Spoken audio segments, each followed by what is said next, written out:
in Norway's frozen fields and fjords. Towards NATO troops are navigating snow-covered terrain. Some hold up in icy woods for weeks at a time. the time. Fighter jets patrol the skies. Naval forces plow through freezing waters. There's Close to Russia's border where submarines are tracked. are tracked.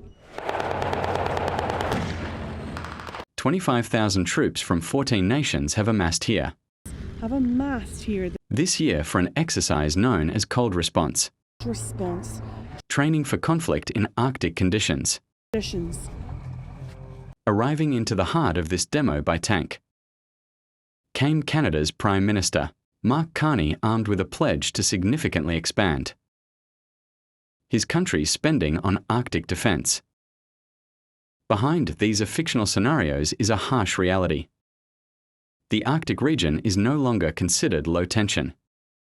Climate change, melting ice, has opened up new possibilities for shipping routes, oil and gas extraction, and Russia's neighbours in the high north need to be able to demonstrate they are ready to defend themselves, if necessary. This exercise is supposed to highlight NATO partners at their most united but moves by the US. Canada's closest ally can quickly highlight cracks. Mr. Carney, what do you make of the US easing restrictions on Russian oil? The answer came later at a controlled press conference. Alongside the leaders of Germany and Norway, Canada's position is to maintain sanctions on Russia, maintain sanctions, including on the Shadow Fleet, which is moving this oil arm.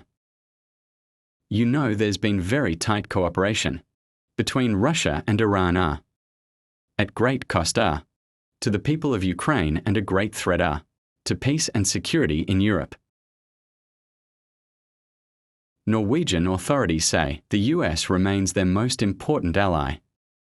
But President Trump's demands for control over Greenland create a conflict inside NATO.